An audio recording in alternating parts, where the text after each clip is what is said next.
Hoy en Investigate TV Plus en español, un peligro mortal escondido a simple vista. Debes tener un 100% de respeto por esta represa y su capacidad para aniquilar por completo una vida humana. Las represas de baja altura se encuentran en ríos y arroyos de todo el país, representando una amenaza para navegantes y nadadores desprevenidos. Exploramos cómo algunos estados fallan en advertir y proteger a las personas de estas aguas que parecen tranquilas. Además, los compradores de vivienda por primera vez se enfrentan a grandes empresas nacionales. Todas las propiedades que nos habrían gustado, incluida esta, fueron compradas y luego, un par de meses después, las vemos en alquiler. Investigamos el aumento de propietarios corporativos y cómo podrían reconfigurar el mercado inmobiliario. Y un encuentro casual en la iglesia se convirtió en una apuesta desesperada en el hospital. Cómo la mordida de un murciélago llevó a una lucha por la supervivencia que puso a prueba los límites médicos y desafió todas las probabilidades. Historias en profundidad que informan e inspiran. Está viendo Investigate TV Plus en español. Aguas tranquilas y hermosas en la superficie de un río o arroyo podrían esconder un secreto mortal. Soy Luis Carlos Mendoza. Las represas de baja altura están diseñadas para controlar el flujo del agua, pero crean un problema que ha cobrado cientos de vidas. Y es un riesgo que puede ser eliminado. La reportera de investigación Josie Sterman descubre que muchos estados están fallando en hacerlo. La represa Bossier es muy difícil de ver o escuchar. Es muy parecida a una piscina infinita. La represa se te acerca sigilosamente, silenciosa, es ruin. Pero para cuando llegaron al agua, para cuando llegaron a la represa, ya era demasiado tarde. Creemos que Sarah fue primero. Lauren fue segunda. El resto la siguió. Y 10 personas y un perro emergieron. Lauren y Sarah no lo hicieron. Caminamos por el río hasta las 3 de la madrugada, llamándola, escuchando el agua. Nunca pensé que tendría que sacar a mi hija de este río 2 días después de que desapareciera por una represa como Bossier. El dolor de Christina Brockwell puede ser tan invisible y feroz como el agua que fluye bajo la superficie de esta represa en Virginia, la misma que atrapó a su hija Lauren en su corriente y la arrastró sin vida. Lauren no está aquí. Y si lo estuviera, se sentaría en esta silla y lucharía para asegurarse de que ninguno de sus amigos ni nadie más pasara por esto. Lo que le pasó a Lauren Winstead podría pasarle a cualquiera. El río que amaba y donde pasó innumerables días felices escondía a un asesino atrevido y evidente a simple vista. Como muchas personas en todo el país, Lauren no era consciente del peligro que acechaba corriente abajo, una estructura artificial que se encuentra en ríos, arroyos y corrientes para controlar el flujo del agua. Oficialmente se les conoce como represas de baja altura. Se convierten en máquinas de ahogamiento. Lo único que puedes hacer para salvar vidas es asegurarte de eliminar el riesgo. Ese riesgo existe casi en cualquier lugar del país donde haya una represa de baja altura, pero no existe un inventario nacional del gobierno federal, y menos de 1/3 de los estados rastrean dónde se encuentran. Así que investigadores independientes han logrado identificar al menos 13,000 represas de baja altura en todo el país. Así que veamos desde el nivel del suelo cómo pueden ser tan engañosamente peligrosas.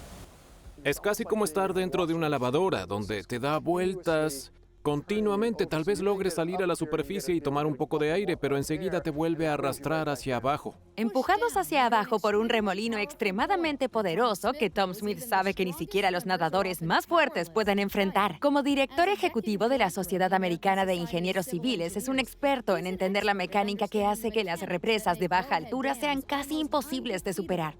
Miren qué rápido se mueve el agua en la superficie de regreso hacia la estructura.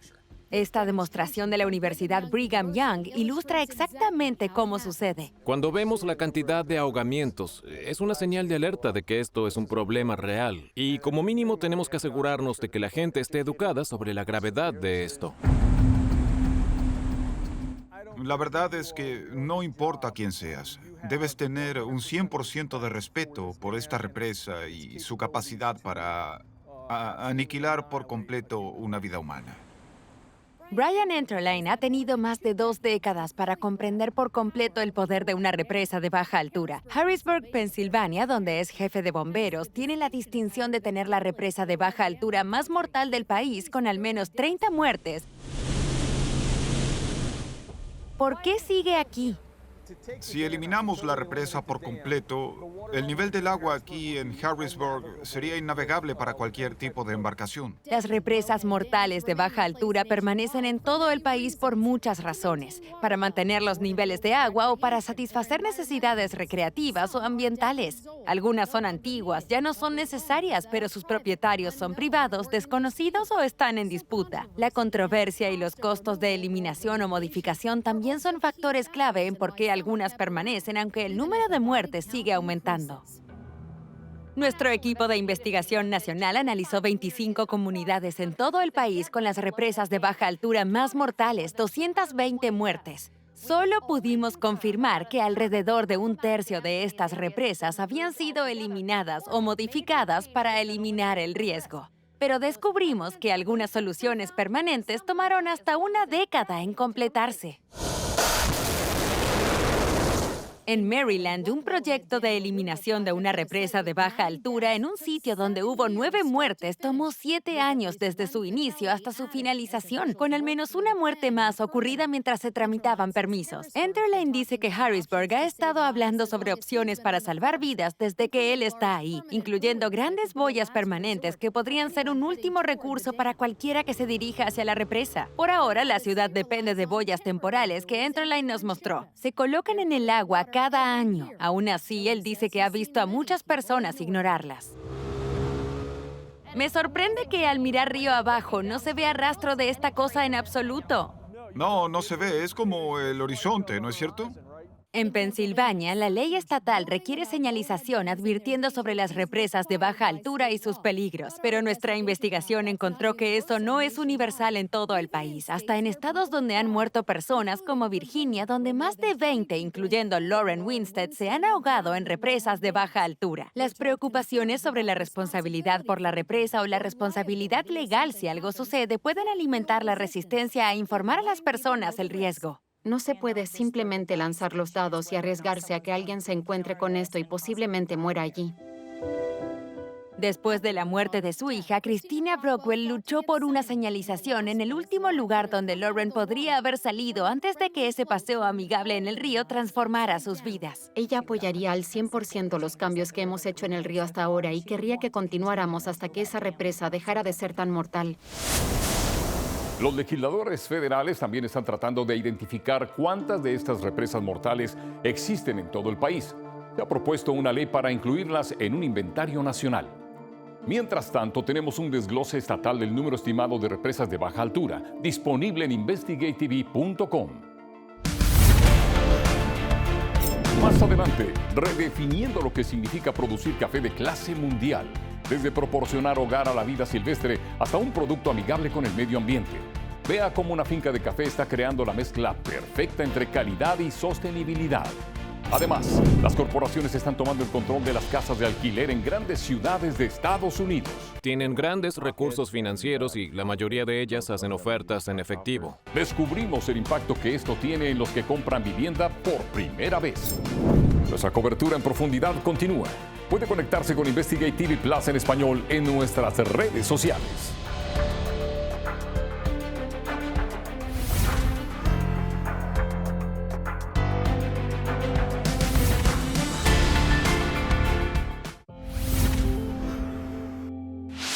Los altos costos de vivienda están afectando a personas en todo el país y millones de compradores potenciales han quedado sin posibilidades debido a los altos precios y tasas de interés.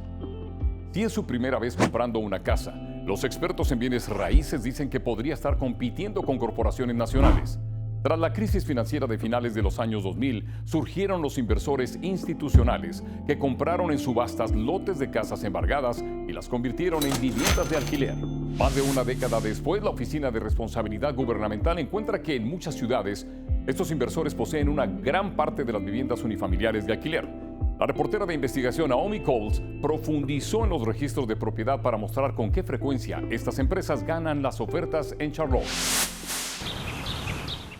El vecindario es tranquilo. Stephen Barbour y su esposa se mudaron varias veces por la zona de Charlotte antes de establecerse aquí en Mineral Ridgeway hace más de 2 años. Realmente queríamos comprar, pero cuando estuvimos listos y teníamos el agente de bienes raíces, todas las propiedades que nos interesaban, incluida esta, fueron compradas. Y luego las vimos unos meses después en alquiler. Casas compradas por gigantes empresariales como la empresa que ahora le alquila su casa.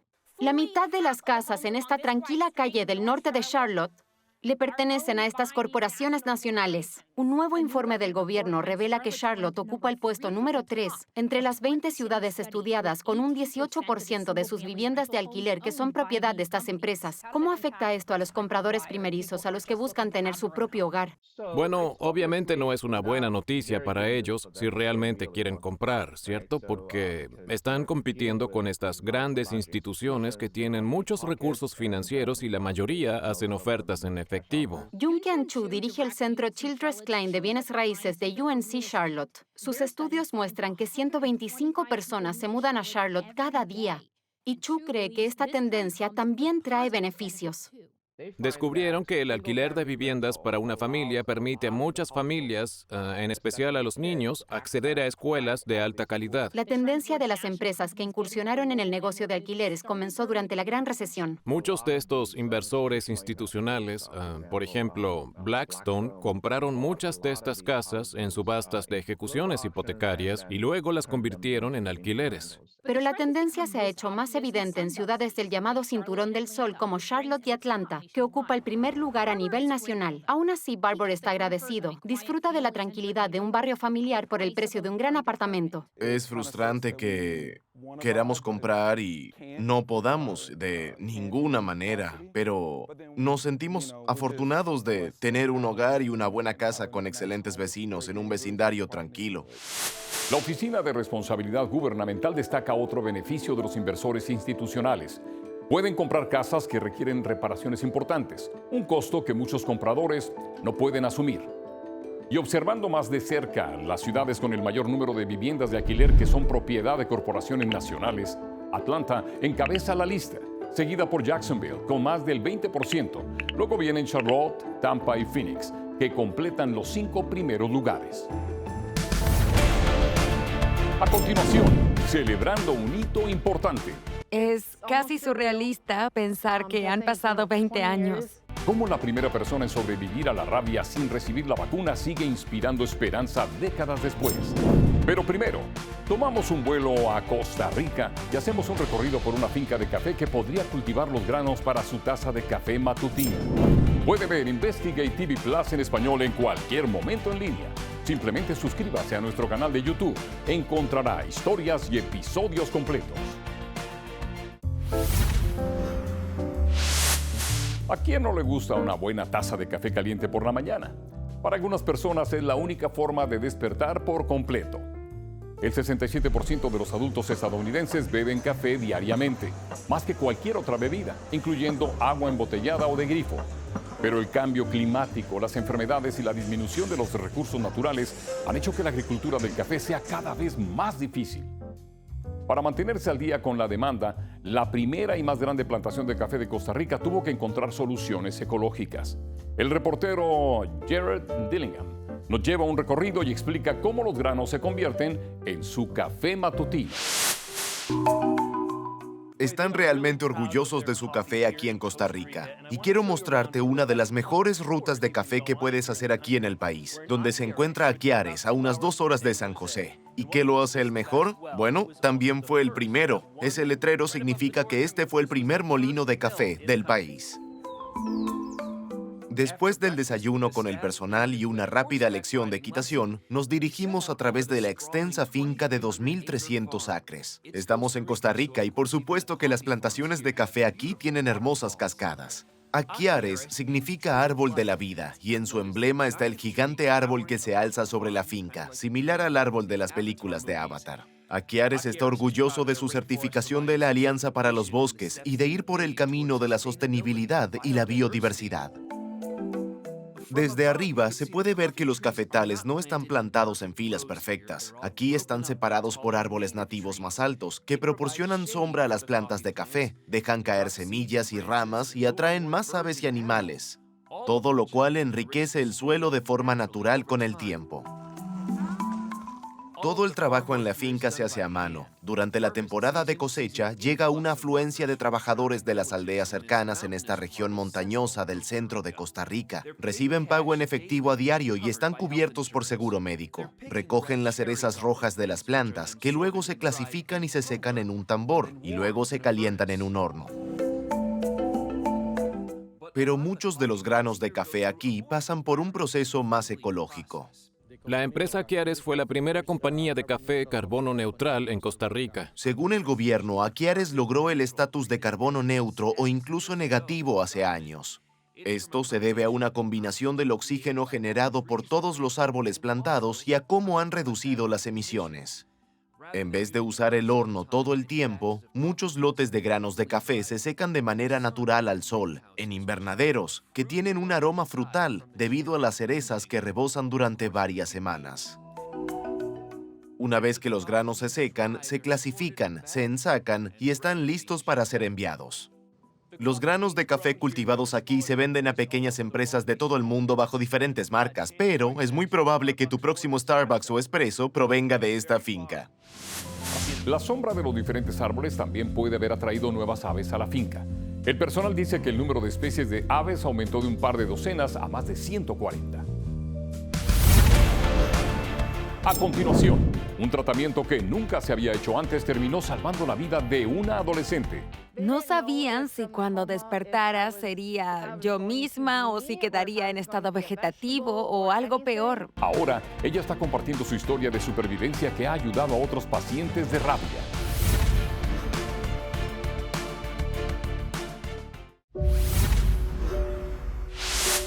Si está expuesto a la rabia, los CDC explican que su mejor oportunidad de sobrevivencia es una serie de vacunas que deben administrarse rápidamente después de la exposición.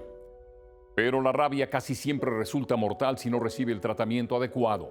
Hace 20 años, cuando esa ventana para recibir la vacuna se cerró, la vida de una mujer en Wisconsin quedó en la cuerda floja y dejó a los médicos ante una decisión imposible que finalmente marcaría un hito en la historia de la medicina. El reportero Tim Elliott nos explica cómo ella se convirtió en la primera persona en sobrevivir a la rabia sin recibir la vacuna. ¡Listo! ¡Ven abajo! Gina Ghisi sigue siendo una niña de corazón. ¡Ahí tienes! Trabaja en el Museo Infantil de Fond du Lac, ¡Buen trabajo! moldeando jóvenes mentes a través del juego. Realmente me gusta trabajar con niños. Hoy, Ghisi es una madre feliz y saludable de 3 hijos. Yo siempre quise ser mamá y ahora lo soy y es simplemente fantástico. Amo mucho a mis hijos. Pero cuando era adolescente, hace 20 años, Es casi surrealista pensar que han pasado 20 años. estuvo a pocas horas de la muerte. Mi vida cambió por completo cuando empecé a sentirme mal.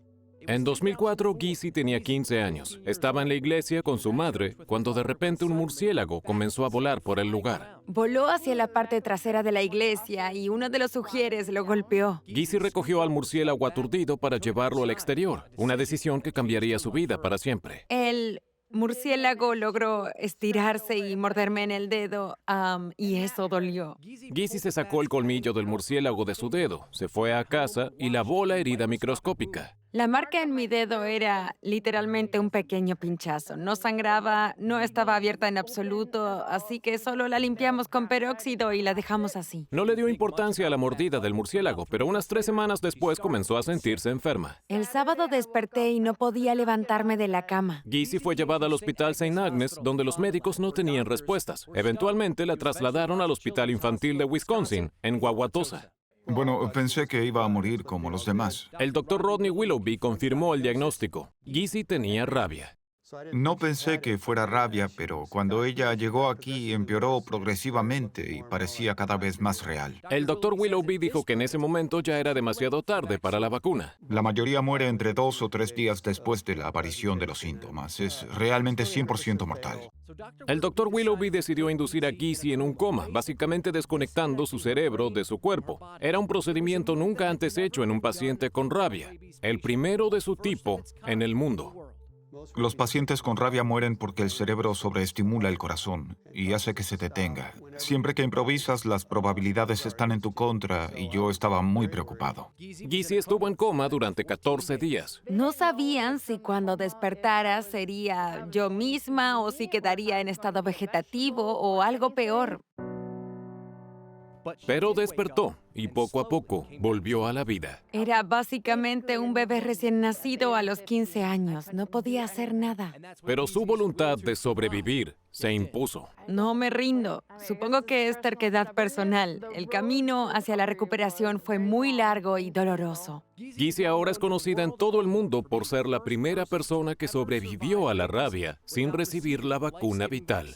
Nadie se da cuenta de que soy yo cuando me conocen y luego se enteran y dicen, tú eres esa chica. Y yo digo, sí, soy yo. Y les digo, ya sé lo que vas a decir. Logró todo lo que desearíamos para cualquier paciente, así que es un verdadero placer. ¿Ya llegamos?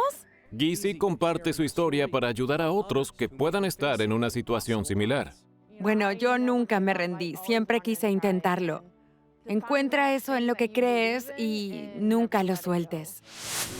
Según el doctor Willoughby, desde el caso de Giz en el 2004, 18 personas en todo el mundo han sobrevivido a la rabia gracias al protocolo de Milwaukee, que implica ser inducido a un coma. Si bien los humanos pueden infectarse por mapaches, zorrillos y zorros, los murciélagos rábicos son el mayor riesgo. Los CDC informan que 7 de cada 10 estadounidenses que mueren por rabia fueron infectados por murciélagos. Puede aprender más sobre esta enfermedad viral y la vacuna que salva vidas en nuestra página web. Y eso es todo por hoy en Investigate TV Plus en español. Soy Luis Carlos Mendoza, gracias por acompañarnos. En el próximo Investigate TV Plus en español, los tiroteos escolares dejan a muchos estudiantes sintiéndose inseguros. Puedes oír disparos y corres por la escuela preguntándote cuál va a herir a una persona que puede ser tu mejor amigo o alguien que amas. Es realmente algo aterrador. Un análisis detallado de una posible solución de seguridad que ya está implementada en un distrito.